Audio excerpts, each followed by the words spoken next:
Como empreendedor, o que você tem que fazer é executar. A execução representa 99% do sucesso de qualquer empreendimento. Então, as ideias são apenas 1%. O mercado ele é fácil de entrar, mas ele é muito agressivo e muito competitivo. O mercado de tecnologia no Brasil cresce a 2 dígitos há vários anos. Então, o mercado global ele vem ao Brasil, busca empresas nacionais para adquirir, para prestar serviços tanto locais como prestar serviços para fora do Brasil. Então, a força do Brasil, né, em tecnologia, fazendo a diferença fora do Brasil também, nos mercados principais mercados do mundo, tá?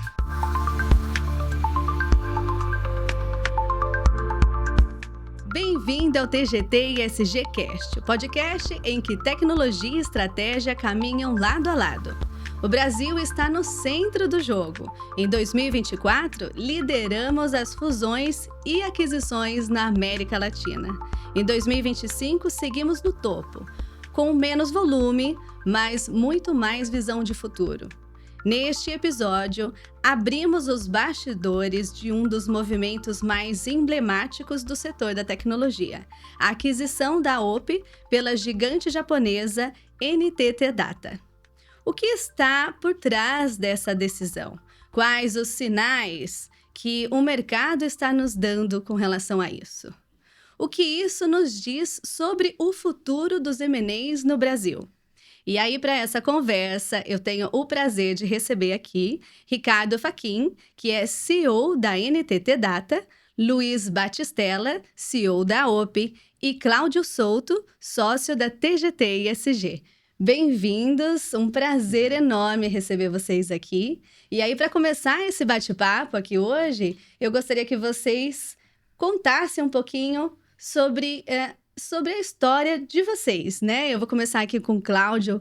Cláudio, conta um pouquinho para quem está nos assistindo ou nos ouvindo, porque estamos no YouTube e também no Spotify. Conta um pouquinho sobre você. Boa tarde, meu nome é Cláudio Souto. Eu tenho trabalhado no mercado de tecnologia há mais ou menos 30 anos, acompanhado todo esse movimento das empresas em termos de implementação, de transformação digital e acompanhando esse mercado muito de perto. Hoje, como sócio da TGT ESG, nós acompanhamos as empresas, apoiamos com nossos relatórios todo esse processo de M&A. Então, nós estamos ansiosos aqui para escutar um pouco dessa história de sucesso que nós, de uma certa forma, conseguimos ajudar e participar. Maravilha, eu quero passar aqui para o Luiz Batistella, e inclusive aqui nos bastidores estávamos falando, né, que por 4 anos mais ou menos eu tenho recebido o Luiz nos webinars da TGT, e agora pela primeira vez eu tenho o prazer de receber ele aqui no estúdio para falar aí no nosso novo podcast. É um prazer, Luiz, prazer receber é meu, você. Tabata. Obrigado pelo convite mais uma vez, é um prazer estar com um time tão seleto aqui, né, falando de um assunto tão importante. Bom, eu sou o Luiz Batistella, sou CEO da UP, que é uma empresa aí nascida, que formou em 2017, ela tem 8 anos de mercado. E minha história também, tenho mais de 30 anos de mercado já, então comecei bem novinho, com 16 anos, em tecnologia. Passei por várias empresas no Brasil, em bancos, empresas de serviços também. Quando eu acabei entrando no mercado de tecnologia, se eu não me engano, em 2008 mais ou menos, entrei em empresas de software americana. E aí comecei, então, a entender esse segmento todo. Em 2015, eu acabei entrando na ServiceNow, né? Assim, o comecinho dela aqui no Brasil. Então, eu peguei aquele início, percebi que tinha uma oportunidade bem interessante no mercado. Foi quando, então, eu fundei a UP, desde 2017 e agora 2025, né? A gente está aqui com a NTT Data, é um prazer estar aqui. Maravilha! E aí, Ricardo, conta um pouquinho sobre você para quem está nos assistindo e nos ouvindo aqui. Claro. Boa tarde, pessoal. Prazer estar aí com vocês. Obrigado, Tauta, pelo convite. Eu também estou no mercado de tecnologia desde a minha graduação. Me formei como engenheiro elétrico. Aí depois fiz meu mestrado na Columbia University, em Nova York.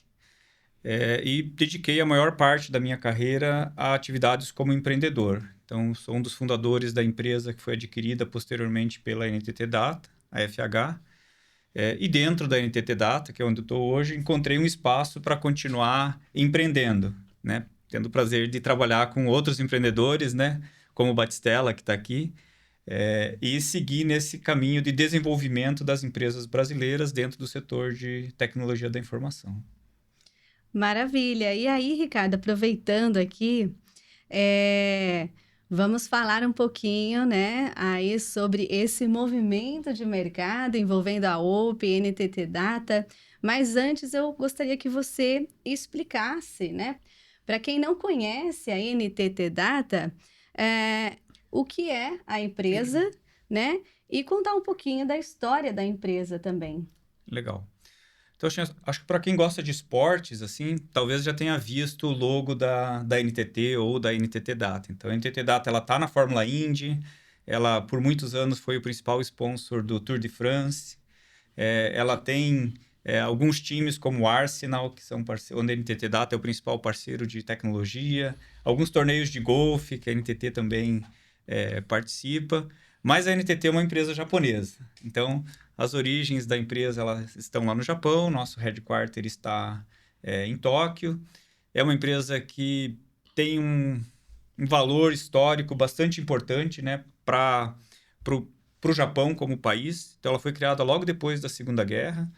Era uma estatal, ficou responsável por restabelecer toda a infraestrutura de comunicação e de dados dentro do Japão.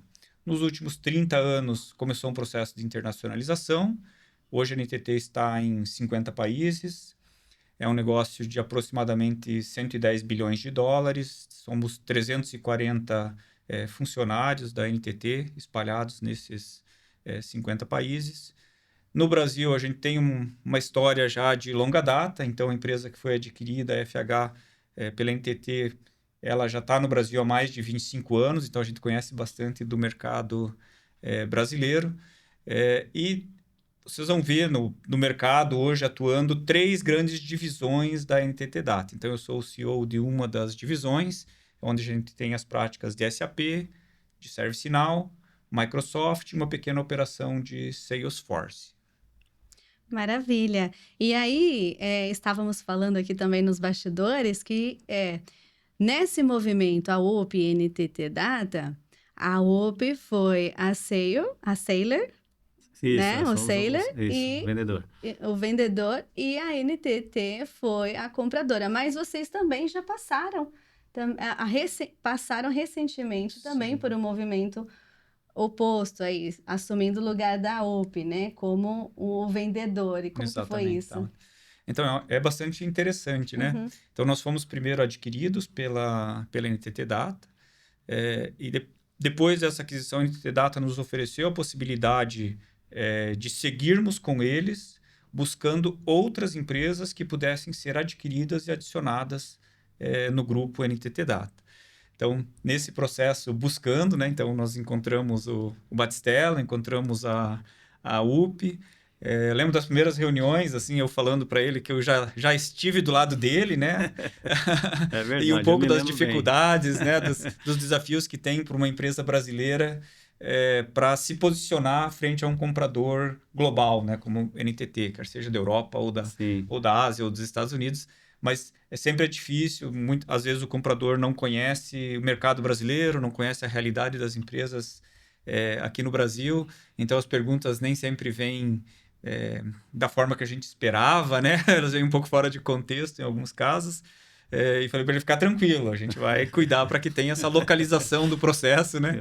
Para que a gente possa falar de brasileiro para brasileiro ou de empreendedor para empreendedor. Mas até agora a experiência tem sido muito boa, né? Maravilhosa, não tenho o que reclamar, pelo contrário, e é bem isso, né, Faquin?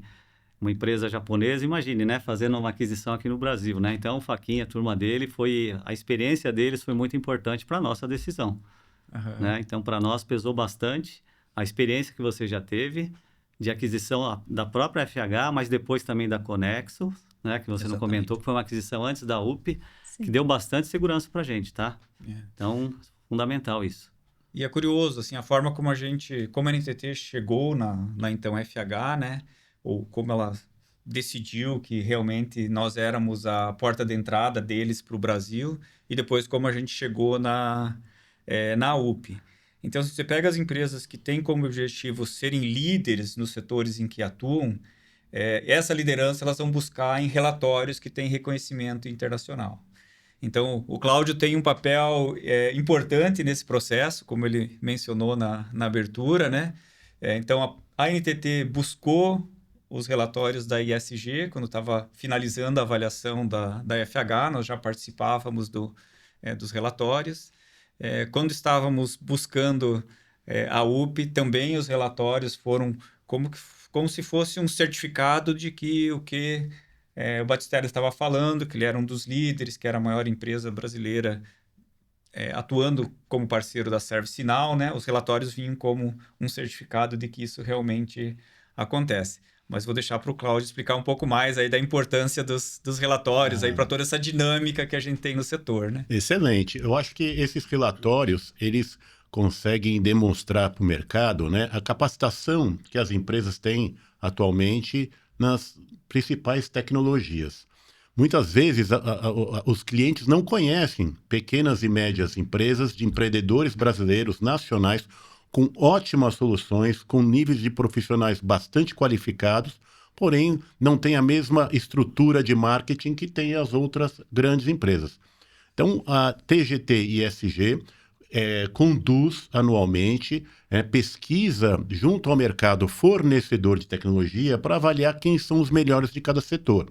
A UP, por exemplo, ela foi eleita a melhor empresa de ServiceNow, mesmo sem ela participar do processo, né? Analisando, consultando clientes, consultando a própria ServiceNow, avaliando aí os resultados, a gente chegou à conclusão que a UP era a mais bem posicionada, né, no quadrante. Isso no primeiro ano, né, Cláudio? Isso no primeiro ano, 2021, né? primeira pesquisa que teve oficial no Brasil de ServiceNow, né? A gente não conhecia também. E a gente apareceu assim, recebemos uma ligação da TGT ISG. Olha, parabéns, vocês estão classificados como líder.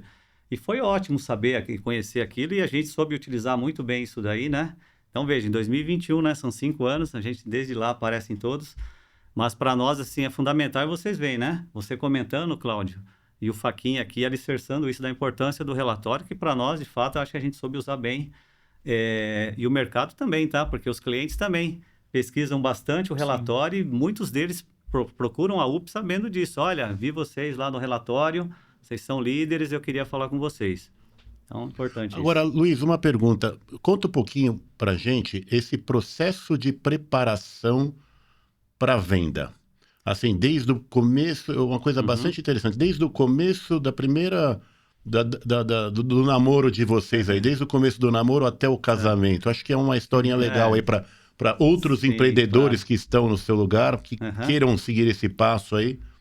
Pergunta muito boa, Cláudio. Não é fácil, né? Todo mundo quer montar um negócio e, de repente, vem uma gigante e adquire, né? Você consegue fazer uma transação, né? Então, a gente tem uma história recente, 8 anos de empresa agora, é super recente, né? Apesar de ter um bem-sucedido, né? A gente sempre teve um propósito muito grande de ser líder naquilo que nós fazíamos, né? Fazemos, aliás. E a gente focou também. A gente quer ser a melhor fornecedora de serviços para a ServiceNow. Tá? Então, a gente focou nisso, criou toda uma prática, foi crescendo essa prática durante esses anos todos. E 3 anos atrás, né, a gente já consolidado, com uma carteira enorme de clientes, né, já líder no ISG por vocês, né? A gente falou, poxa, nós precisamos agora crescer para o mercado internacional, sair do Brasil. E aí vem a decisão, né? A gente senta dentro de casa com os meus sócios lá discutindo como fazer isso. Então, você tem 3 alternativas. A primeira é investimento próprio, né? Que é sempre mais difícil, porque a gente é uma empresa nacional, capital limitado, né? Mas é uma alternativa. A segunda é investimento externo. E aí você tem 2 opções, né? Você pode ter um sócio, trazer um sócio, né? Um banco, uma empresa, um fundo de investimento que queira aportar um capital para te ajudar a esse crescimento, ou através de uma parceria estratégica, né? De uma aquisição estratégica, que é o caso aqui que a gente acabou se decidindo, né? Mas veja, isso não é uma coisa que acontece de um dia para o outro, assim, é uma decisão tomada, é uma discussão que é feita. Então, a gente analisou, pensou bastante sobre isso e a gente decidiu ir para a segunda alternativa, que era ter um capital externo para acelerar esse processo ainda mais. E aí, para isso também, 3 anos atrás, a gente começou, então, a entender um pouco mais disso, até porque a gente é uma empresa nova, eu, particularmente, nunca tinha participado de um M&A. Então, eu falei, a gente precisa aprender como faz isso. Tá? Então, 3 anos atrás, a gente contratou uma empresa até parecido o nome, acho que posso falar o nome aqui, né, da empresa que eu contratei? Pode, É pode falar. a IGC, que é uma empresa super conceituada aqui no Brasil, né, que nos suportou, então, desde aquele momento inicial de entender o mercado, como é que a gente se posicionava, o que que a gente queria, quem eram os players, né, porque a gente também tem um target, né, assim como o Faquin comentou que ele tem um target, ele procurou empresas aí que líderes de mercado, a gente também tinha definido um target, né? Então, quem nos interessa, qual smart money a gente quer trazer para dentro da companhia, né? Que tenha muito alinhado com a nossa cultura, com o nosso propósito, com a continuidade do negócio e essa experiência de crescer para o mercado internacional, né? Então, veja, 3 anos atrás, aí tem todo um trabalho de preparação, de divulgação, até que a gente teve aí a oportunidade de falar com alguns buyers, né? Alguns compradores interessados, e teve vários, e a gente selecionou e acabou aí se decidindo aí. Foi uma decisão mútua, né? Foi. A NTT decidiu aí por nós e a gente também escolheu a NTT como o principal parceiro e nós estamos muito felizes aí. Já tem 1 ano que está rodando, né, a operação. Fantástico, está melhor ainda do que a gente imaginava, né? A gente conseguiu integrar as empresas em tempo recorde. Tempo recorde, assim. Em 3 meses a gente conseguiu integrar assim, muita coisa. Hoje tem uma sinergia muito grande, time de vendas, financeiro, marketing. Então, assim, eu estou bastante feliz. Eu acho que deu muito certo essa transação, esse negócio. Eu acho que nessa linha da tua pergunta, né, o que é importante, como que você toma essa decisão, assim. Eu participei de 3 M&As do lado buyer, então fazendo aquisições, e um como seller, quando a gente vendeu para a NTT Data. Algo que gradativamente a gente foi realizando, assim, é que M&A ele é um processo, assim, ele é uma prática, você precisa ter isso institucionalizado dentro da empresa, você precisa ter as pessoas que conheçam do processo, então você precisa ter alguma experiência ou familiaridade com os processos de M&A. Então, quando você vai buscar um comprador, né, depois que você já tomou a decisão interna de que realmente esse é o caminho, um bom filtro a se fazer é você buscar compradores que tenham experiência com M&As. Porque isso reduz muito o risco da transação não dar certo, né? Por quê? Porque você pega uma empresa, posso falar da NTT, né? A gente já fez, nesse setor que a gente está, mais de 30 aquisições. Então, ela tem isso muito enraizado dentro da empresa, sabe exatamente o que fazer no dia 1, no dia 2, no fechamento do primeiro mês, por onde começa a integração, o que você tem que fazer para preservar a cultura, para preservar as pessoas, para que elas queiram continuar fazendo parte do grupo NTT e não só o cash out e sair, né, do negócio. Então, assim, acho que se fosse dar uma dica, né, que acho que era isso que o Cláudio estava pedindo, assim, para os empreendedores, né, que estão hoje nesse momento, assim, de decisão, a gente vai ou não vender a empresa e tal, buscar compradores que realmente tenham experiência. Não vale o risco de você fazer com quem não tem experiência ou quem está querendo ver como que não. O dinheiro não vai resolver o problema, né? Então, acho que...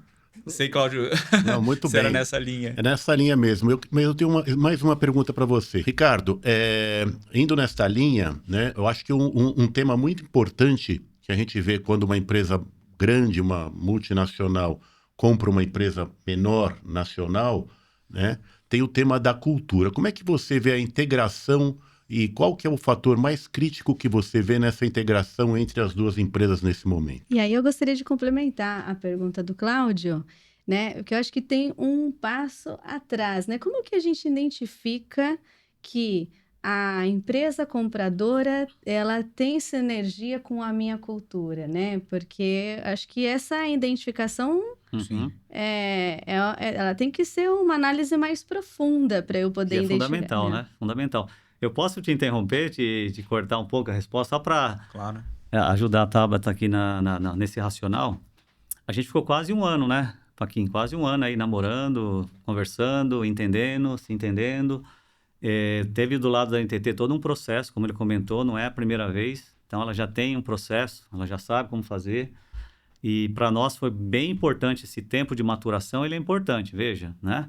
Por quê?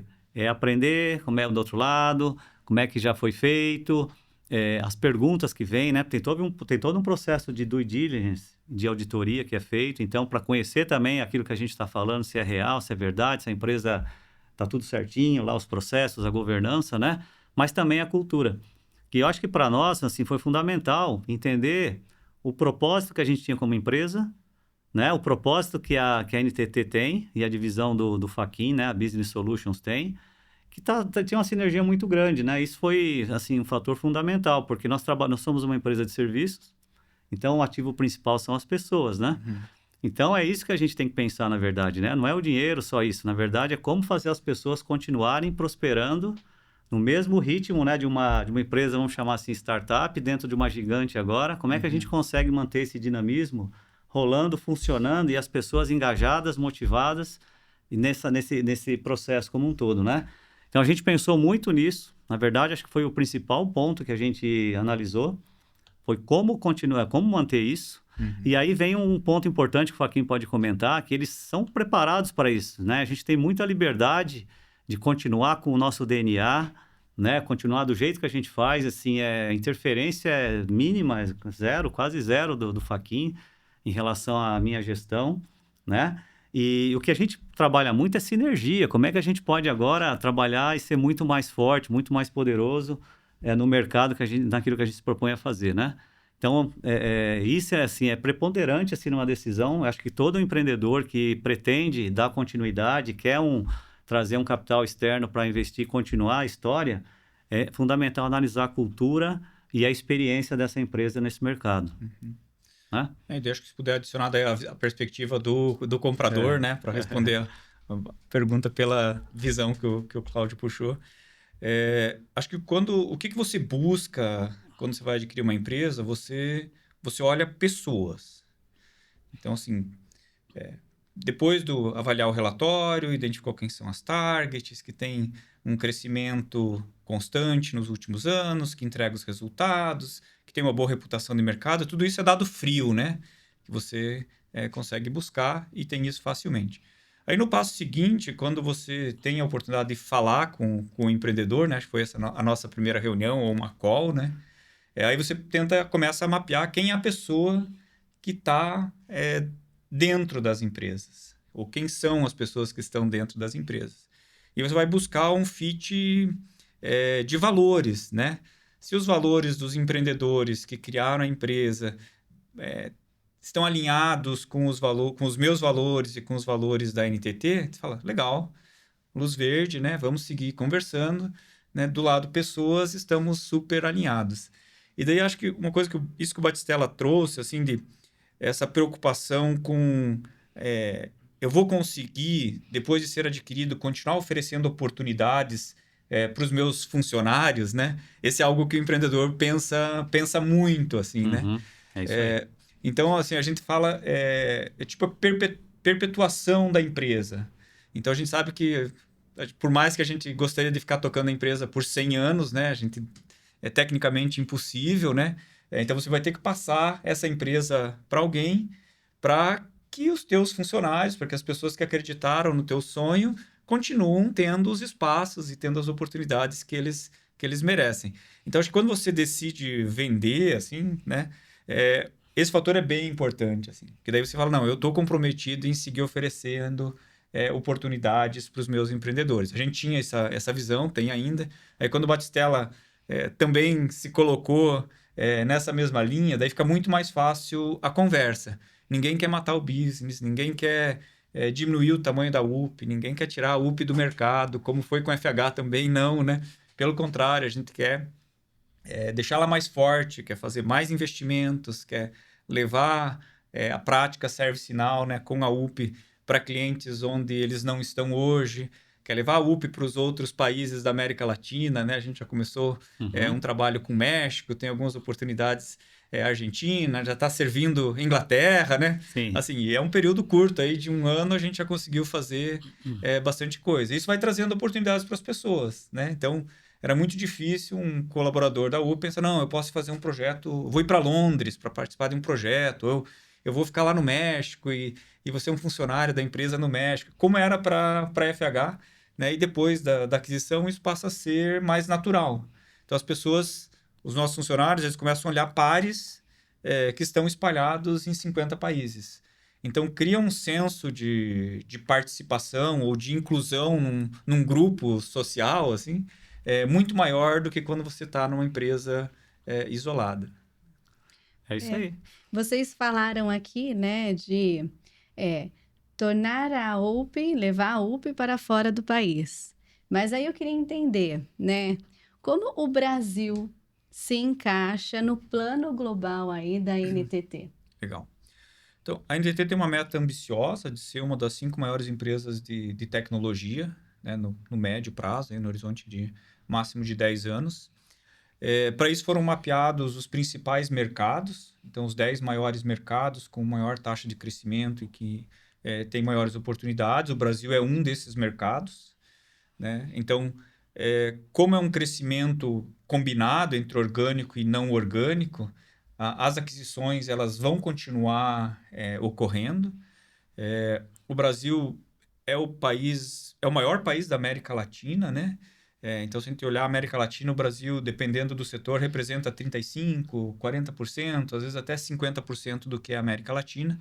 Então, para você ter presença na América Latina, você tem que ser um dos líderes no Brasil. Então, todo o processo da NTT, ele começou por entrar no Brasil, se tornar líderes nos segmentos que foram definidos como estratégicos e, a partir do Brasil, seguir expandindo a operação para a América Latina. Perfeito. E aí, Cláudio, eu queria entender um pouquinho, né? O Brasil está no radar, vocês aí representando o TGT e ESG, com acesso a relatórios não somente nacionais, mas também como relatórios globais. O Brasil está no radar de empresas globais de tecnologia? Sim, eu acho que o Brasil vem se destacando no cenário internacional por prestar um grande serviço de mão de obra. Hoje, grande parte dos serviços de tecnologia do Brasil já são exportados para fora do Brasil, né? Tem muitos offshores aqui que prestam serviços para fora do Brasil. E nós temos que aproveitar isso, né? Então, o mercado global, ele vem ao Brasil, busca empresas nacionais para adquirir, para prestar serviços tanto locais, como prestar serviços para fora do Brasil e internacionalizar essas empresas. Então, a gente vê um mercado bastante promissor. Hoje, a TGT, né, ESG, hoje ela tem 25 relatórios, né, das principais tecnologias, dos principais fornecedores de tecnologia. Inclusive, a gente já está expandindo para o México também, né? Aproveitando aí a oportunidade, sim, né? Nós temos aí os relatórios do México aí para ajudar. Ou seja, realmente as empresas brasileiras têm se destacado no cenário internacional. Eu sou prova disso, né, Cláudio? Sou prova disso, talvez, né? Talvez os clientes não conhecessem, e não conhecem todas as empresas se não fosse o trabalho da ESG TGT, né?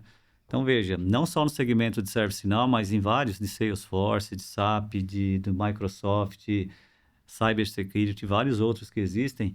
Eu participo todo ano, né? Eu estou lá no jantar de entrega dos prêmios. E é tão legal ver, assim, vários empreendedores nacionais brasileiros, né? Pessoas como eu, como a UP, né? Participando, ganhando prêmios, concorrendo, estando ali, liderando, sabe, os seus espaços ali, junto com as grandes empresas conhecidas do mercado internacional. Então, isso é importantíssimo para nós que somos empreendedores brasileiros, né? Ter a oportunidade de mostrar o nosso serviço, mostrar que a gente é muito competente. E o que você falou, tá? A gente também aqui na UP, a gente exporta também, a gente atende clientes globais já há muito tempo. Então, a força do Brasil, né, em tecnologia, fazendo a diferença fora do Brasil também, nos principais mercados do mundo, tá? Hoje, né, é bastante interessante isso que você falou, porque um dos principais serviços que a TGT e ESG presta é o trabalho de sourcing. O sourcing independente ajudando os nossos clientes a escolherem a melhor tecnologia. E nós utilizamos muito esses relatórios como base para isso. Então, muitas vezes, os clientes que não conhecem esse relatório vão só nas empresas maiores e desconsideram um nicho de mercado de empresas bastante competentes que poderiam prestar esse serviço. Então, a gente tem visto muito isso nesses trabalhos, ajudado a empresa a escolher a melhor empresa para prestar determinado serviço para o tamanho e para a adequação da necessidade dela naquele momento. Então, esse tem sido um trabalho bastante importante para as empresas, e eu acho que isso corrobora com a participação de vocês. É muito importante a participação de vocês, né, dentro dessa pesquisa, para nos ajudar a prestar um serviço. Todo mundo ganha. A empresa ganha, o cliente ganha, vocês ganham. Eu acho que esse é o principal motor aí que nos põe para frente. Acho que se puder só adicionar aí no que eles já trouxeram, né, se o Brasil tá ou não tá na linha que as empresas estão buscando, né, nos países que as empresas estão buscando para aquisição. Acho que a gente tem vários fatores que apontam que sim, né? Então, a gente tem um mercado bastante robusto, né? O mercado de tecnologia no Brasil cresce a 2 dígitos há vários anos, né? Enquanto em vários outros países a gente vê crescimentos menores, né? 2%, 3%, 5%. No Brasil a gente está acostumado a ver sempre acima de 10%. O nosso mercado interno ele é bastante saudável, né? Então a gente tem sim esse potencial para exportar, mas a adoção de tecnologia pelas empresas que operam aqui no Brasil, ela é muito grande e ela sempre ocorre numa velocidade maior do que da média global. Então brasileiro gosta de tecnologia, né? Então isso se traduz também dentro das empresas. A gente não tem dificuldade nenhuma de trazer novas soluções para o Brasil antes delas serem validadas em outros países. O empresário brasileiro realmente aprendeu e usa tecnologia para criar diferenciais. Aí a gente tem alguns fatores assim que não são tão positivos, né? Mas eles estão dentro desse contexto. Então, nesse momento, assim, as empresas brasileiras elas estão baratas, né? Então, coloca o Brasil como um país target, né? Não é tão positivo porque, para nós, né, a gente sabe que as nossas empresas poderiam valer mais do que elas valem hoje. Então, para fazer qualquer valuation de empresa, você sempre vai olhar as taxas com risco zero, né? Então, ou seja, você compra bonds, títulos públicos é a tua balança. Então, e você vai usar essa taxa, no mínimo essa, né, para fazer o desconto, né, de quanto vale a empresa, projetando o crescimento dela. Então, nesse momento, as empresas brasileiras estão baratas, muito baratas, né? O outro fator que eu vejo que assim, é bem característico do nosso mercado, assim, a economia brasileira, para serviços, ela é muito fechada, mas extremamente fechada.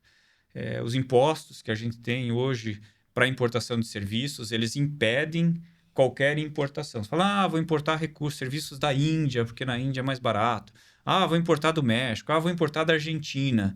Então, você tem que adicionar, no mínimo, 60% de impostos para importação de serviços, e daí você inviabiliza as importações. Então, assim, no que isso se traduz? Se você quiser atender o Brasil, você tem que estar aqui no Brasil, ter os funcionários aqui dentro do Brasil e operar 100% dentro do Brasil. Senão você não consegue atender empresas brasileiras. Porque o nosso mercado ele é muito fechado. Qualquer coisa que você vai trazer de fora fica muitíssimo caro. Essa, assim, em alguns cenários é um benefício, né? Ou seja, a gente tem uma barreira de entrada, né? A gente não deixa outros concorrentes entrarem aqui no Brasil. Primeiro eles têm que se estabelecer aqui para depois poder competir conosco. Mas também dificulta um pouco a evolução, né? Ou até a qualidade do que a gente poderia prestar de serviços. Para nós seria muito mais conveniente se não tem um determinado skill, não tem um determinado perfil de profissionais, eu pudesse contar com esses profissionais que estão disponíveis em qualquer lugar do mundo, né? Hoje a gente não tem essa possibilidade, não de uma forma tão simples, né? E você remete a um assunto também importante, que é a formação de talentos, né? Em tecnologia, que eu acho que é um problema generalizado, né? Para ServiceNow, para SAP, Salesforce, para tudo, né? E aí o brasileiro, de novo, né? É bom ser brasileiro que a gente dá um jeitinho nas coisas, né? De como fazer, como você superar isso. Porque o problema está aí, a situação é generalizada. Então, a gente acaba criando formas de formar pessoas, né? De criar esses profissionais, de criar esses talentos, né?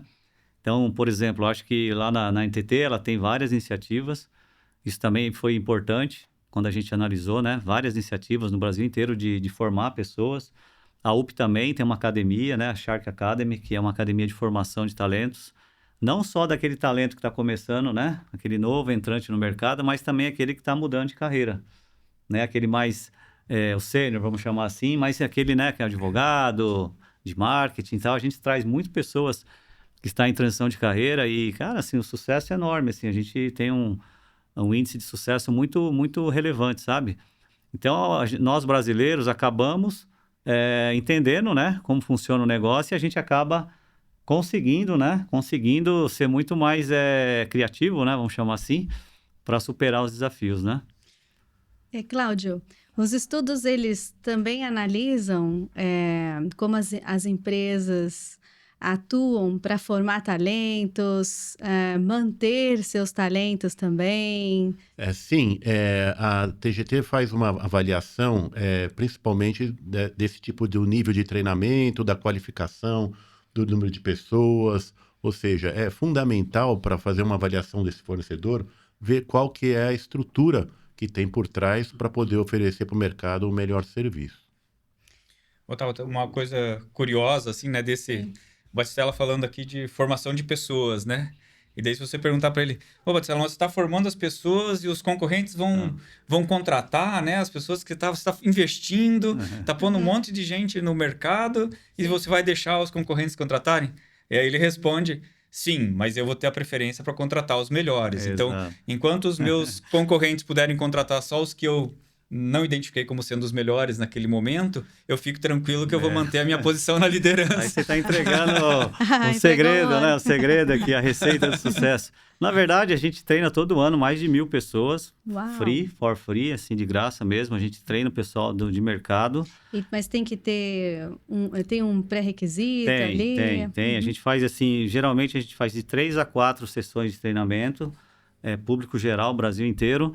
E tem, assim, o mínimo, tá? O mínimo ali, entender de lógica, entender um pouquinho ali por desenvolvimento, mas não necessariamente, tá? Tem muita gente que faz um curso que é de uma outra área, então tem noções de lógica, a gente acaba trazendo, porque o nosso programa é bem completo, tá? Um programa de formação de 3 meses, mais ou menos.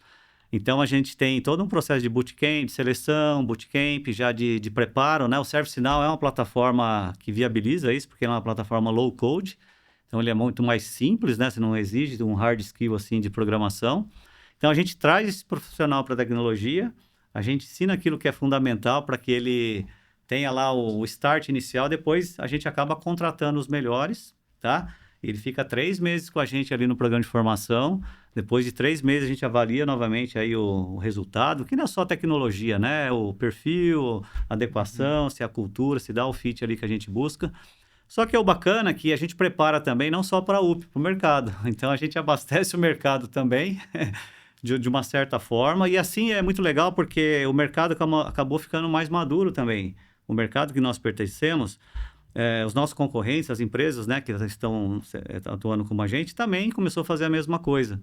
Porque eles viram que esse é um caminho, né, de preparar, de formar. E quanto mais pessoas nós temos, muito mais qualidade no perfil, no profissional que a gente vai embarcar na empresa, né? Então, todo mundo ganha.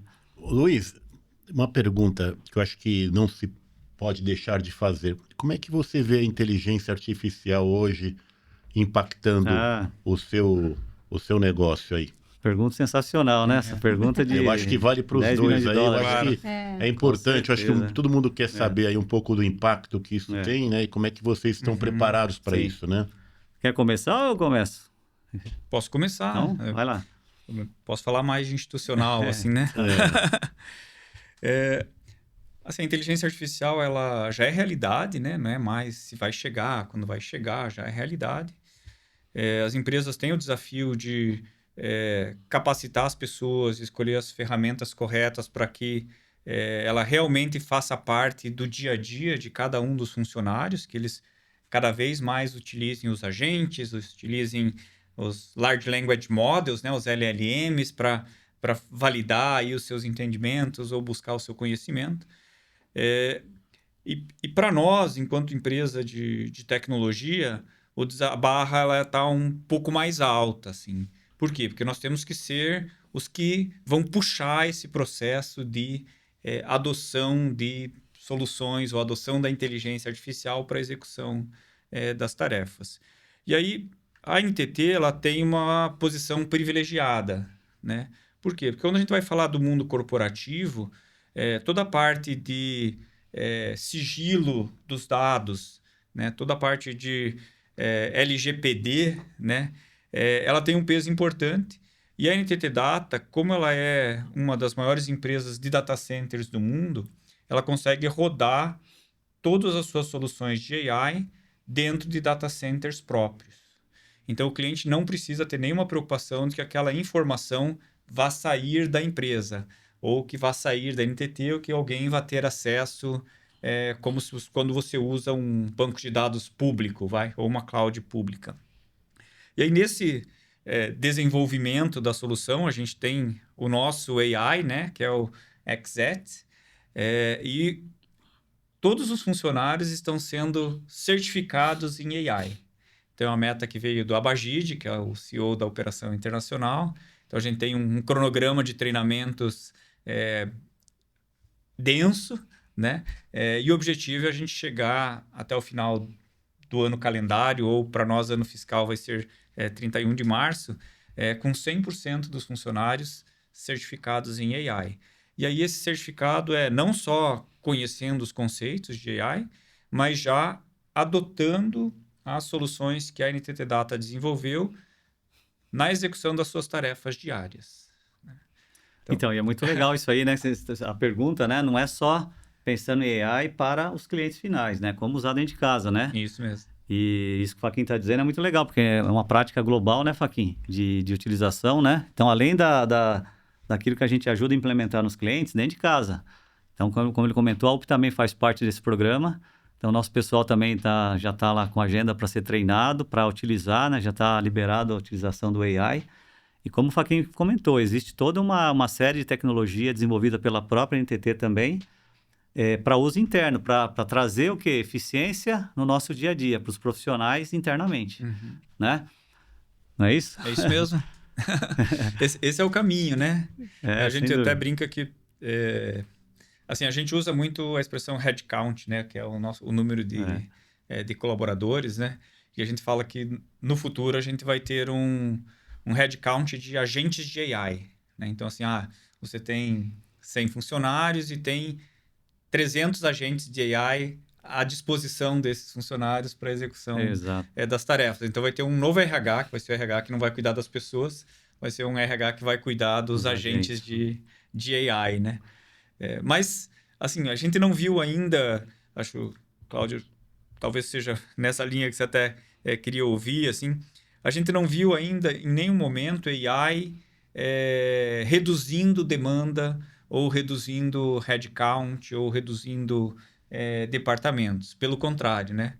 Então, a gente vê departamentos novos surgindo dentro da empresa, a gente vê projetos sendo vendidos com AI que antes não tínhamos, né? Então, ela tá de fato vindo como uma adição, né? O que a gente pode ter no futuro as pessoas se movimentarem, assim, de tarefas que eles fazem hoje. Se são tarefas que podem ser automatizadas, né, usando ServiceNow ou usando AI, as pessoas não vão gastar tanto tempo executando aquelas tarefas e elas vão ter o tempo delas para executar outras tarefas. Então, acho que o lugar no nosso mercado onde a gente vê esse impacto acontecendo mais no curto prazo é com os programadores. Então, as pessoas que estão realmente escrevendo o software. Porque antes a curva de aprendizado de um programador ela era bastante lenta, assim. Então, começava como um júnior, né? Levava 2 anos para ser um programador pleno, aí 3, 4 anos virava um programador sênior.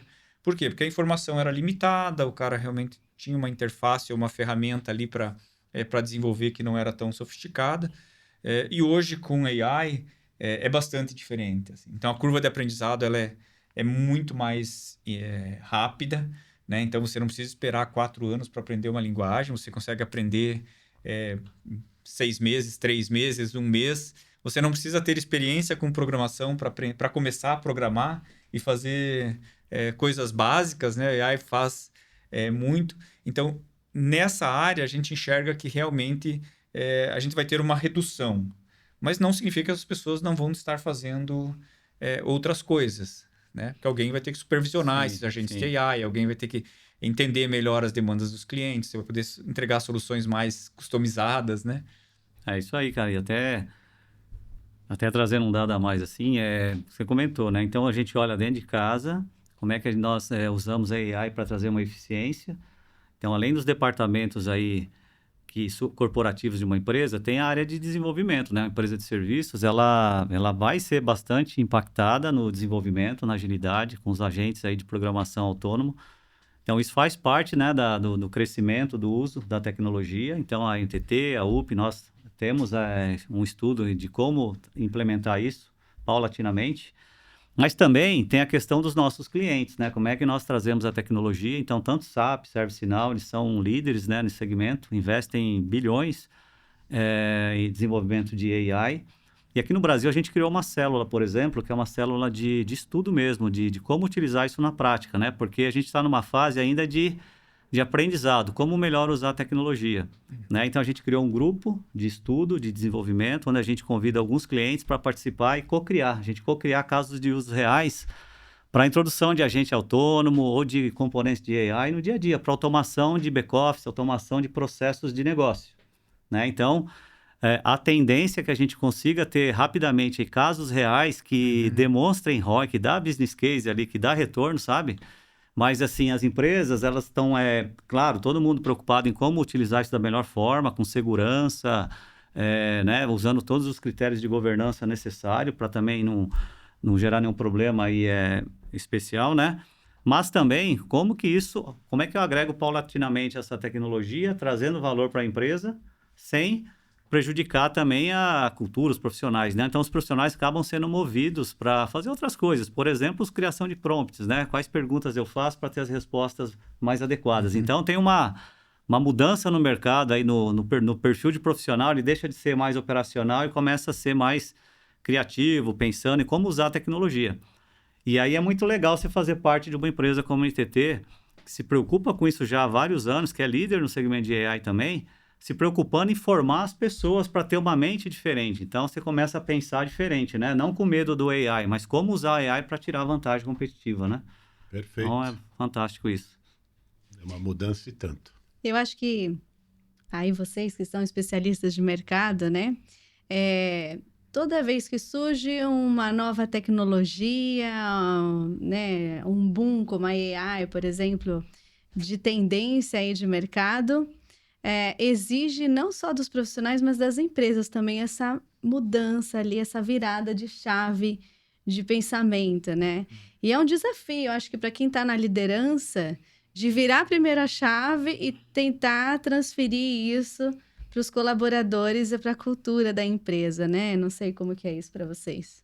Não, acho que é isso mesmo, assim, as empresas, elas são organismos vivos, a gente brinca, assim, né? E quando o ambiente muda, você tem que se adaptar ao ambiente onde você está, ou você vai morrer, né? Então, acho que o AI, ele é uma mudança grande, né, no ambiente de tecnologia, né? Com certeza, assim, se for comparar, ele é equivalente a quando entrou a internet, né? Então, é muito relevante. As empresas que não se adaptarem, elas vão morrer. Eu estou falando das empresas de tecnologia, ou seja, quem não incorporar o uso de AI, você vai ficar fora do mercado. Seria como uma empresa hoje que não usa a internet. Você fala, pô, não faz muito sentido, né? Então, o AI, se fosse fazer um paralelo, né, ele seria algo similar. E aí as lideranças, elas têm esse papel, né? Então, primeiro de tentar identificar quais são as tendências, definir depois qual o caminho que você quer seguir, né? E ter um plano para você atingir o teu objetivo, né? A gente também não consegue liderar só motivando as pessoas, né? Você tem que realmente fazer coisas concretas, né? Então, o nosso objetivo é esse, o planejamento que a gente tem vai ser esse, você vai receber esse treinamento, você vai aprender essa tecnologia, por que você está aprendendo, porque você vai usar para fazer suas tarefas. No próximo passo, a gente vai estender para os clientes algumas dessas ferramentas. Então, assim, tem um contexto muito mais real, né, dentro das empresas de AI do que o que a gente capta quando só lê os jornais ou quando está nas redes sociais ouvindo falar É. de AI, né? Você Ela não é sabe- tão glamurosa assim, né? Ela Não, não é. Sim. Mas ela tem, por exemplo, tem alguns clientes que chamam a gente lá para falar de AI, né? E a gente tem uma estratégia de análise se a empresa está preparada para isso ou não. E geralmente não está. Então, assim, ela não tem dado, o dado está desestruturado. Quer dizer, não adianta nada eu ter uma tecnologia de ponta, mas eu faço perguntas, eu vou analisar uma base histórica que não me responde a coisa certa, né? Então, veja, então é sempre muito importante a empresa, ela dá um passo para trás, deixa eu olhar, me preparar, entender o que é esse negócio, como é que eu uso a melhor ferramenta, põe governança ali para não sair do controle. Mas a informação é fundamental, ter dado histórico. Quando eu olho dentro de uma IA no mundo corporativo, não é aberto para o mercado, não são perguntas abertas, é perguntas que conhecem a empresa, é o dado histórico dela. Então, eu preciso ter esse dado preparado. Exatamente. Então, é o que a gente sempre fala, né? Então, primeiro a gente começa, depois melhora, né? Usando aí o termo aí, aproveitando das propagandas que tem aí, né? Que é isso mesmo. Então, a gente vai com esse approach. Olha, vamos começar primeiro, entender no seu momento, tal, onde é que você busca, e depois a gente vai melhorando paulatinamente, né?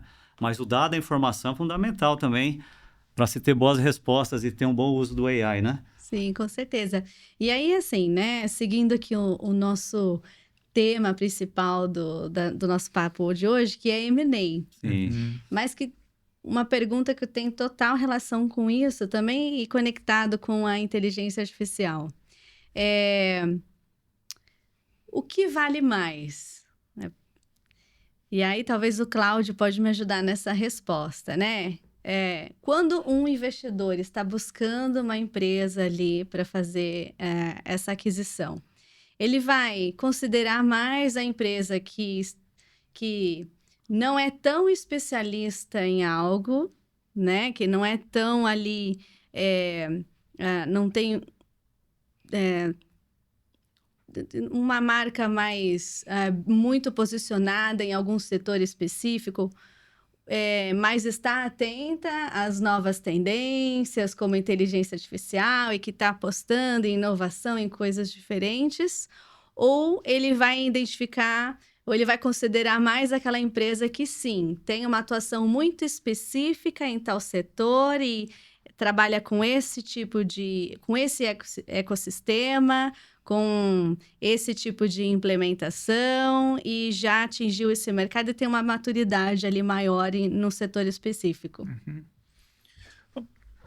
Posso? Eu passo pro Faquinha, até complementando a sua pergunta, eu queria entender se, quando vocês avaliaram a UP, vocês levaram em consideração todo esse potencial, né? Não somente o conhecimento instalado, né, de serviço final, mas esse potencial da utilização de novas tecnologias. Depois eu vou dar minha opinião, mas eu acho que eu gostaria de ouvi-lo.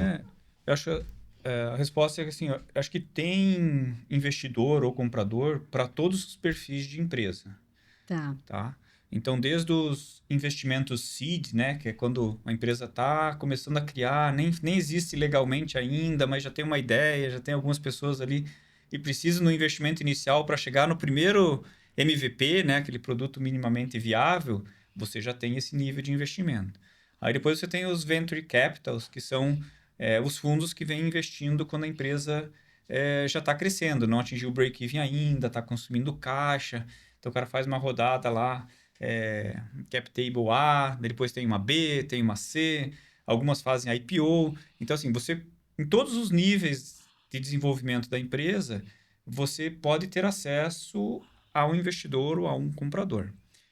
Aí, se for pegar investimentos de compradores estratégicos, como é o caso da NTT Data, a gente busca empresas que já estão maduras. Né? Por quê? Porque a gente não está nesse grupo de seed nem de venture capital, a gente é mais parecido com private equity, assim, né?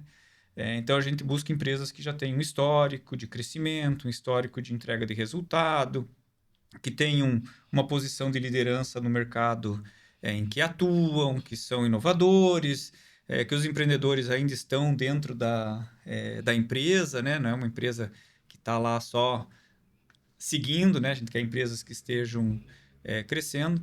E daí a tua pergunta ela fica bem importante, assim, né? O que tem mais relevância? Eu diria para você que é a trajetória da empresa, né? Se ela é uma empresa que está lá estagnada por 10 anos, ela não vai entrar na lista, né? Agora, se é uma empresa que vem crescendo nos últimos 10 anos, e para crescer tem que inovar, tem que usar as novas tecnologias, tem que inovar em serviços, tem que inovar em portfólio. Você não consegue vender hoje o que você vendia 10 anos atrás, né? Então, você tem que estar constantemente lançando novos produtos e serviços para o mercado, você vai ter que ter uma aceitação de clientes. Então, é isso que esse investidor estratégico, esse comprador estratégico, ele tá olhando. Batistella, não sei se você... Bem isso, né? Assim, nesse processo de um ano, teve bastante análise, né? Teve assim, a gente foi assim, 360, né? Olharam tudo, né? E é bem isso, né? Então, buscar uma empresa, além de liderança, que tenha a tendência de alta, né? Olhando o resultado, olhando EBITDA, olhando margem, olhando portfólio de serviços, clientes, né? E, obviamente, se a gente não inovar, se a gente não olhar o que o mercado está pedindo, né? O que os clientes precisam, e a gente criar essa oferta para atendê-los, você não vai sair do lugar, ou você tem a tendência de diminuir de tamanho, né? Então, assim, nós, a UP, né, e 5MTT, o nosso DNA sempre foi de buscar o máximo, sabe? De estar ali, não buscar liderança, mas buscar atender bem os clientes, sabe? E a liderança vem por um acaso, ela acontece porque você se propõe a fazer um bom trabalho sempre, né? Então, por exemplo, nós ali, a gente tem um modelo muito até ágil, assim, né? A gente aceita um certo risco ali, agora, assim, mais controlado até, mas, assim, a gente sempre busca inovar. Pô, tá super legal, mas, poxa, mas o mercado mudou, a gente precisa fazer algo a mais. Então, ter essa coragem, ter essa visão, né, estratégica de buscar além, faz parte do DNA, né, da NTT Data, como historicamente, nós também, que é a sinergia, a cultura, né, de você estar sempre em níveis altos aí, né, de excelência, né? Inclusive, nos nossos estudos, né, da TGT e ESG, uma das coisas que a gente leva em consideração é esse nível de inovação, avaliando o tipo de projeto que as empresas fazem, né, os tipos de contrato que elas têm. Acho que isso é muito relevante para você avaliar o posicionamento dessa empresa Com certeza, no mercado, né? Eu acho que essa avaliação é fundamental. É verdade. Eu me lembro desse último ano, vocês criaram, né, uma vertical ali de análise, né, que é inovação, não é isso? Antes era separado, agora é uma análise bem separada, sofisticada ali, completa, né? Inteligência artificial, exato, generativa, com inovação. Acho que isso é fundamental para a gente ver, né, o nível de investimento que a empresa está fazendo, o caminho que ela está indo, né? E não só tirar uma foto, né? Ver o filme. Eu acho que esse é o grande ponto, né? Acho que foi o que o Ricardo comentou, né? Você vê o filme, a trajetória dessa empresa é muito importante, né? A trajetória ela fica mais importante do que a foto, né? Exato. Você quer saber para onde ela está indo e de onde ela veio, né? Exato. Em que momento do processo ela está não é o fato mais relevante. Daí é mais uma tese de investimento em que momento que você quer investir, né? Mas a trajetória da empresa, essa é o que qualifica ela para ser uma target. Inclusive, a gente classifica as empresas de Rising Star. Rising Star, uma empresa que está... No relatório, né? Exatamente, é uma empresa que está crescendo, né? Não está parada, não está estagnada. Ali, né? Dá uma olhada nessa que ela... exatamente. A tendência está boa, né? Não está estagnada, mas está numa tendência adequada. Isso mesmo. E existe um limite hoje de tamanho de operação das empresas para elas participarem dos estudos ESG para Madeleines? Ou qualquer empresa atuante em qualquer ecossistema de tecnologia pode participar? Qualquer empresa pode participar. A gente avalia o mercado em potencial, né? Geralmente é uma empresa que já está minimamente estruturada, que já tenha clientes estabelecidos.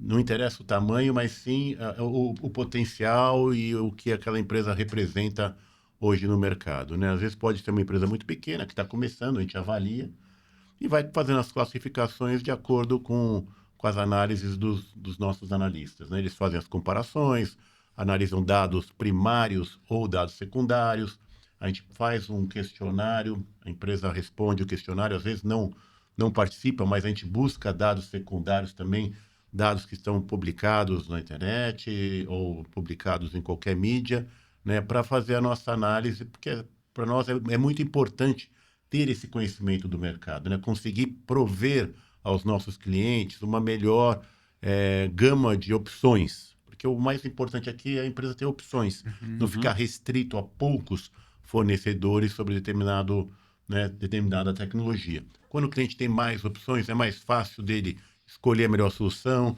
de negociar, de chegar ao melhor análise de custo-benefício, por exemplo, para a negociação. E é legal isso que você disse de ter opções, né? Porque eu tenho visto o mercado brasileiro de tecnologia crescendo muito, muito aquecido, né? E como que os estudos revelam a gente pode chamar de potencial oculto aí do mercado brasileiro? Novamente, né? A gente fala muito, né, com os provedores de soluções, a gente fala muito com nossos clientes. Então, a gente conhece bem esse mercado e a gente realmente vê que existe uma série... Hoje, você montar uma empresa e você ser um empreendedor é uma coisa muito fácil. Fácil no bom sentido, né? De você abrir uma empresa, você ter uma tecnologia e você começar a investir e se desenvolver. Então, a gente faz esse screening de mercado, a gente capta essas informações e, dessa forma, a gente vai construindo aí um funil, né, para permitir a gente poder fazer a nossa análise. É claro que não são todas as empresas que entram na nossa análise, o quadrante final acaba sendo um quadrante limitado àquelas que se destacam mais, mas o número de empresas avaliadas realmente é bastante significativo, bastante grande. É muito compensador você ver a grande quantidade de empresas brasileiras bem qualificadas que existem hoje no mercado. Bom, e aí eu queria agora falar um pouquinho com vocês sobre esse mercado de ServiceNow aí no Brasil, né? Eu acho que é um mercado em crescimento que a OPE, agora a NTT Data, está acompanhando junto com vocês. Eu separei alguns dados aqui e aí eu vou ler para vocês, para a gente poder comentar um pouquinho. Crescimento do mercado de ServiceNow, SAP, formação de talentos para atuar nesse meio, né? A gente teve aí as ações da ServiceNow subindo 10% no pré-mercado, após a empresa divulgar resultados no primeiro semestre de 2025, acima do esperado, né? A receita total foi de mais de 3 bilhões Só com de software, dólares. né? Só com licenças de software, né? Só com licenças de software. Primeiro semestre. Primeiro semestre, né? Superando aí as projeções. Receita com assinaturas também cresceu, né? 19%, alcançando 3 bilhões. Isso aqui são dados divulgados pela Bloomberg, né? E aí eu queria que vocês comentassem, né? Como que vocês agora, juntos, pretendem se posicionar no mercado para acompanhar esse crescimento de ServiceNow no Brasil? Pergunta excelente, né? Pergunta excelente. Vou tomar liberdade aqui, você Claro, complementa isso aqui. É quem lidera a nossa prática de Pois ServiceNow. Não, sem dúvida. O mercado ServiceNow, ela cresce todo ano, né? Exponencial o crescimento no mundo inteiro. No Brasil não é diferente. Você vê aí quarter após quarter, né? Batendo recorde, né? E a ServiceNow é muito bacana porque ela é muito inovadora como empresa. Então, todo ano ela tem dois releases grandes de liberação de novas tecnologias, de inovações, que mantém esse mercado ativo, sabe? E é uma plataforma, né? O ServiceNow não é... A gente fala ServiceNow, pensa que é um software, uma solução. Na verdade, é uma empresa que tem um produto chamado ServiceNow, mas são várias, é um suite de soluções enorme, que atende basicamente uma empresa inteira. Então, ele é um software corporativo. Então, você não faz uma venda, um projeto num cliente, você faz vários projetos, né? Eu tenho um cliente que está com a gente desde 2017. Então, você vê, 8 anos, eu tenho 8 anos fazendo vários projetos, assim, simultâneos ali nesse cliente, né? Então, assim, ele é um mercado crescente, ele cresce nas áreas. Então, veja, ele cresce dentro de uma empresa, assim, dentro de várias áreas diferentes. E eu vejo um crescimento muito grande. A UP, né, como ela está nesse mercado já há um tempão, e liderando, a gente praticamente atende quase todos os clientes do mercado do Brasil, já passou pela UP ou é atendido pela UP, né? Então, a gente acompanha esse crescimento dentro da empresa também. Então, ela começa ali dentro da área de tecnologia, vai para uma área de shared service, vai para a área de risco, depois vai para a área financeira, depois vai para a área do RH, governança. Então, a gente percebe a solução sendo espalhada de uma forma consistente dentro da empresa. E também indústrias diferentes agora também. Então, por exemplo, agora a gente percebe a área de governo, Brasil, governo expandindo, crescendo, né? A gente tem alguns clientes importantes, né? Que a gente fechou também, trazendo para a população brasileira uma série de inovação muito bacana. Então, tem muita ideia bacana de como fazer. Healthcare também é uma área também que está crescendo bastante, a área de saúde no Brasil, né? As demais já são heavy users, já utilizam o ServiceNow já há bastante tempo. E com a NTT, uma coisa que a gente está explorando que é muito interessante é a questão da integração com o SAP, né?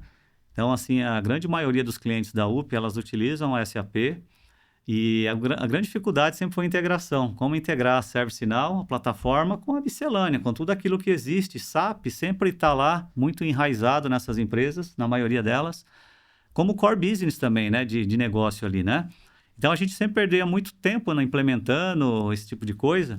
E essa junção, né? Eu tenho a NTT Data Business Solutions, que é especializada em SAP, né? SAP tem, assim, uma carteira enorme de clientes, a gente, uma carteira enorme de ServiceNow. O que nós estamos criando agora são soluções conjuntas, tá? Suítes conjuntas ali, serviços conjuntos ali, para atender esse segmento tanto de SAP, nos clientes SAP, clientes de ServiceNow, mas trazendo uma facilidade ainda maior para resolver os problemas do dia a dia. E aí, então, potencializar ainda mais o uso tanto do ServiceNow quanto do SAP, sabe? Então, essa é uma das várias frentes que nós temos aí do trabalho dessa sinergia, que vai potencializar ainda mais o mercado, né? O crescimento nosso aí no mercado, tá? Não, acho que o foco é esse mesmo, né? A gente gradativamente ir entregando para os nossos clientes uma conexão do ERP, que é o principal produto da SAP, com ServiceNow de uma forma mais natural, transparente, sem grandes dificuldades técnicas. É um seamless integration que a gente usa, né? É isso aí. E para isso você tem que ter o conhecimento dos dois lados, né? Você tem que ter um know-how muito forte em SAP e tem que ter um know-how muito forte em ServiceNow para entender qual ferramenta é a que faz melhor cada tipo de atividade. Elas têm um overlap bem pequeno, assim, entre a oferta da SAP e a oferta da ServiceNow, em termos de funcionalidades, né? Mas o cliente pode ficar em dúvida, eu devo fazer isso com ServiceNow, eu devo fazer isso com SAP. Isso deveria estar aqui ou deveria estar lá, né? Então, a gente está conseguindo ajudar os clientes a fazerem a decisão melhor para o negócio. Perfeito, né? Acaba sendo um advisory, né? A gente acaba não só ali vendendo, ali implementando a tecnologia, mas aconselhando o cliente, né? Qual a melhor tecnologia a ser implementada para cada tipo de dificuldade ou issue ou problema de negócio, né? Então... E acho que uma coisa legal, assim, o Cláudio sempre pergunta aí quando a gente está respondendo os questionários ou participando da convecção do report, é o que a gente tem de tecnologia que é proprietária. Então, a gente pode chamar de IP, né? Então, nas empresas de tecnologia, assim, o que simboliza mais isso é você ter algum software, né? Mas não necessariamente uma tecnologia proprietária se traduz num software. Ela pode ser um processo, ela pode ser uma forma de entregar um serviço, né? E isso é algo que a gente sempre valorizou muito dentro da NTT Data, né? Então, a gente tem várias tecnologias proprietárias. A UP também tem suas tecnologias proprietárias, né? E isso é que faz com que a gente se diferencie dos concorrentes. Porque senão, no final do dia, se for lá e fazer o básico de ServiceNow, vai ter uma dúzia de empresas que podem fazer. Se você for lá e fazer o básico de SAP, também vai ter um grupo grande de parceiros que podem fazer. Agora, os que realmente conseguiram adicionar em cima dessas plataformas uma tecnologia própria, aí você já reduz bastante o leque de empresas que conseguem competir nesse campo, né? É isso aí. Hoje a gente entrega por ano, assim, todo ano, mais de 500 projetos ServiceNow, todo ano. Não é pouco não, é bastante, né? É bastante. E dos mais complexos e tipos diferentes, né? E aí que entra a metodologia, né? Você tem uma metodologia que... Uma coisa é entregar 2, 3 projetos, outra coisa é entregar 500 projetos. Como é que você consegue manter qualidade, eficiência, né? Entregando tantos projetos, né? É metodologia, é prática, é processo, KPI, né? É estrutura, tudo isso que você tem por trás, que é importante, né? Mas também, né, sempre pensando em como melhorar, né? Então, a gente sempre tem lá na metodologia o Lean, a UP Lean Services, né? Que é o Lean de sempre melhorar, buscar. E para isso é básico perguntar para o cliente, né? Cliente, o que eu posso te entregar mais que eu não entrego hoje? Ou cliente, o que você tem de dificuldade hoje que ninguém consegue te responder? Então, é fácil, sabe? Quando você tem, né, ouvidos para perguntar, entender que o cliente dá a resposta para a gente, sabe? Do que a gente precisa fazer, né, Faquinha? Então... Sim. Né, Cláudio? Então, acho que isso é importante a gente ter nas empresas, essa cultura de querer aprender, escutar, né, o cliente, né? Pôr o cliente em primeiro lugar, né? Nossa, deu até uma deixa para eu lembrar de um fato aí. Quando a gente fazia as implementações de RP da SAP há 15, 20 anos atrás, a dificuldade era bem maior do que é hoje, né? E uma das queixas recorrentes dos clientes era a parte fiscal.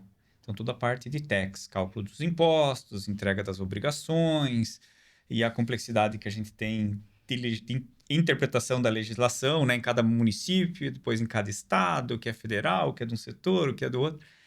E a SAP, como uma empresa global, né, que atua em uma centena de países, ela não consegue dar um foco tão profundo no que é necessidade de legislação brasileira como o que a empresa precisa. Então, a SAP ela fica mais restrita às obrigações de nível federal, assim, né? Aí os clientes falam, não, mas é muito ruim.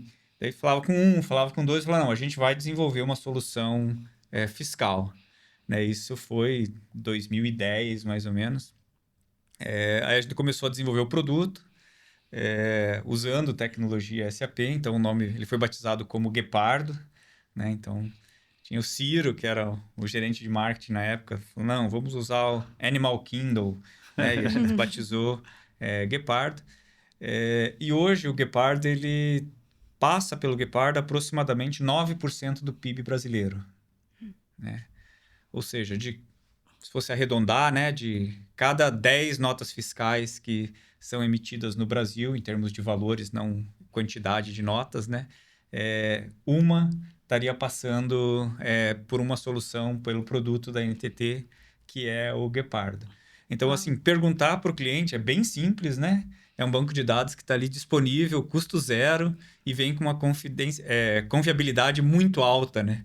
Então, você vai lá, pergunta, o que eu posso fazer melhor? Aonde estão as dificuldades? Em que área que você enxerga que tem espaço? Onde que meus concorrentes não estão te atendendo, né? É isso aí. Então, você consegue, de uma forma bem simples, assim, identificar oportunidades, nichos que você pode explorar, né? Eu sou prova. Esse Guepardo, que é uma solução desenvolvida pela NTT, que é um gap, né? A SAP não tinha, eles perguntaram e desenvolveram, você encontra em todo lugar, tá? Eu não conhecia, depois da junção, comecei a perguntar para os clientes, você conhece Guepardo? Opa, usa aqui, uso faz tempo. Então, é super, assim, sucesso isso, viu? Parabéns aí pela Mas deixa eu fazer mais uma pergunta aqui, Luiz. Eu acho que essa é uma pergunta importante. Qual que é o crescimento esperado que a NTT colocou aí no processo de venda? É algo que vocês possam compartilhar com a gente? Essa pergunta não é difícil, não vou falar o número exato aqui, mas... o crescimento era o que a gente já tinha planejado mesmo, tá? Era, né, a gente tem um plano de 5 anos, sempre trabalha com 5 anos para frente, e esse plano olhando o mercado, olhando tudo isso que a gente previu, aí crescimento histórico também, projetando o futuro, né? A gente não mudou nada, na verdade, a gente manteve esse plano, a NTT olhou e falou, poxa, legal, vocês mantêm esse plano, como é que vocês vão fazer? Entendi, toca pau. Então, na verdade, assim, por isso que a gente gostou muito da aquisição aqui, foi muito bacana, sabe? Muito simples de fazer, porque eles acreditam na gente como empreendedor. Pô, esse é o potencial, isso que vocês vão trazer, isso que vocês vão buscar? Sim. Então, legal. Então, eu acho que junto comigo eu consigo dar mais potencial para vocês, né? Dar mais força, robustez para vocês alcançarem isso, mas não aumentou nada. Na verdade, é manter o nosso plano de crescimento já projetado. Acho que se for assim, traduzir em números, né, como que é esse a NTT olhar e falar, tá tudo bem, né? Assim, a gente olha os números da ServiceNow, o quanto esse mercado de ServiceNow tá crescendo, né? América Latina, Brasil, e quais são os números projetados pela UP, né, para crescimento dos serviços, né? Então, assim, se você crescer menos do que a ServiceNow está crescendo, você não está crescendo, você está perdendo share no mercado. né? Então, a gente sempre busca que as empresas estejam crescendo mais do que o mercado, ou seja, a gente está ganhando mais relevância, está ficando com um share maior, né? Então, no caso da UP, não foi feita nenhuma modificação, porque eles usam Tava isso dentro também do como parâmetro, referência. já né? é alto, né? O target já é alto, o crescimento service final é alto. Isso, então, se uma service final, se a service final está crescendo... A resposta crescendo... é alta, o crescimento é ambicioso. Se a service final está crescendo 20%, a UP está projetando acima dos 20%. Perfeito. Né? O crescimento dela. Se a service final também crescer menos, né? Crescer 10%, 5%, o número que for, o importante é você estar acima do que é ali para garantir que você não está perdendo tua fatia do mercado, né? É isso aí. Respondido aí. Muito bacana. Bom, eu preciso encerrar aqui nosso papo. Que pena, tá tão bom aqui a conversa, né? Fluiu super bem aqui a conversa. Foi um prazer receber vocês.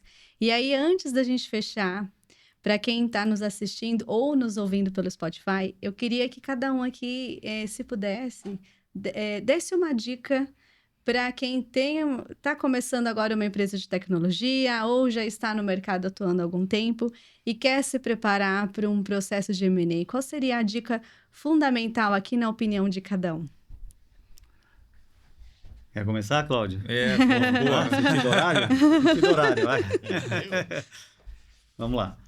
Não, acho que a empresa sempre tem que ter aí um propósito, né? Tem que ter um plano bastante destacado, tem que ter um produto bom, estabelecido, com algum cliente já implementado, e é o que a gente chama aí quase de um MVP, né? Então, eu tenho que ter um produto, tenho que ter um cliente, e aí a empresa pode começar, a empresa se estabelece no mercado, tem que ter algum diferencial competitivo, porque o mercado é muito agressivo, né? O mercado ele é fácil de entrar, mas ele é muito agressivo e muito competitivo. Então, as empresas que vão conseguir se perpetuar são aquelas que trazem algum diferencial, que investem, que têm algum diferencial que possam demonstrar no mercado.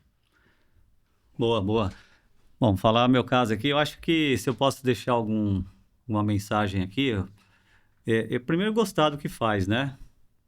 Mais do que gostar, precisa amar aquilo que faz, porque é todo dia, né? A gente trabalha, primeiro a abrir a lojinha e o último a sair, né? Então você precisa gostar muito do que você está fazendo, né? Então acho que além de amar aquilo que faz, se preparar, fazer bem feito também, sabe? Então estudar, avaliar, tá olhando sempre como melhorar, se posicionar, buscar sempre a excelência, sabe? Buscar fazer o melhor, ouvir seu cliente. E o que acontece? Você vai construir alguma coisa sólida, se você fizer isso todo dia. Gostar muito e fazer com bem feito, sabe? Você vai construir algo sólido. E aí, se você pretende entrar no processo de M&A, é aprender com quem já conhece. Minha recomendação é buscar uma consultoria, uma empresa especializada, que vai te aconselhar para você entrar no momento certo também, né? Porque, como o Faquinho comentou, tem vários estágios. Qual é o melhor estágio, né? Então, é uma decisão de cada um, de cada empreendedor. Mas não faça um negócio pensando em vender, sabe? Minha recomendação, faça um negócio que você goste, que queira se perpetuar, né? E vai acontecer o quê? Das empresas se interessarem por você, né? Se interessarem, e aí você está ali num momento, a oportunidade, que é um negócio bom, você acaba acontecendo. Então, na verdade, essa é minha recomendação aqui. Não, com certeza. Acho que 100% alinhado com o que você trouxe, que o Cláudio colocou também. Se puder adicionar alguma coisa, assim, falar para os empreendedores, né? Assim, mantenha um foco muito grande na execução com excelência. Então, você, como empreendedor, o que você tem que fazer é executar, né? Então, a execução representa 99% do sucesso de qualquer empreendimento. Então, as ideias são apenas 1%. Então, não se deixe levar pelos PPTs, pelas apresentações, pelas falas bonitas. Coloque o seu tempo em executar com excelência. Você fazendo isso, né? Você vai conseguir chegar onde você está planejando, e aí a hora que você achar que é adequado trazer um investidor para a tua estrutura, ou mesmo vender a empresa para um comprador estratégico, você vai saber se diferenciar e mostrar o que só você consegue fazer. Muito bom. E como dica final, fazer parte do ecossistema TGT e ESG. Participar dos estudos Participar dos ESG estudos, né? Super recomendado, Super recomendado. Sem dúvida. E eu acho que é uma Como forma que as bastante... empresas fazem, Cláudio, para participar dos estudos ESG Providenlense? A gente geralmente convida as empresas, né? A gente manda questionários para elas participarem, isso que a gente chama da nossa pesquisa primária. E tem a pesquisa secundária, quando a empresa não se dispõe a responder, a gente busca informações abertas no mercado. Porém, a empresa pode nos buscar e pedir para participar, né? Eu acho que esse é um caminho muito legal também.